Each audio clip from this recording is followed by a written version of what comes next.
Rənqimizdə belə çeşit tunikalarımız gəlib. Böyük bədəndir qızlar. 50 bədəndən 60-62 bədənə qədər mağazamızda var. Bunların bizdə qızlar bax belə printlə olanları da var. Görürsünüz şəkillə eyni modeldir.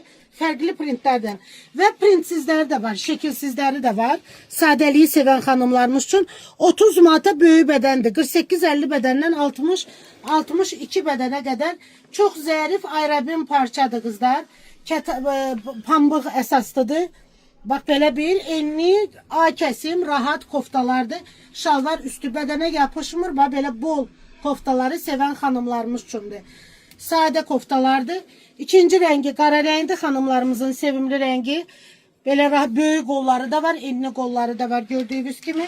Belə bir rozova rəngi var, çəhrayı rəngi, hətta gül qurusu rəngi deyərdim buna. Belə çox gözəl əsl yaz aylarında giyməyə və qızlar koriçevi rəngi. Bu da görürsünüz çox gözəl belə koriçevinin açıq tonlarındadır. Bax belə bir rəngdir. Uzunluğu göstərirəm sizə. Şalvar üstü modeldir. 30 manata 48-60-62 bədən aralığında. Kim istəyirsə vaxtında gəlin əldə eləyin dəyərli xanımlarımız.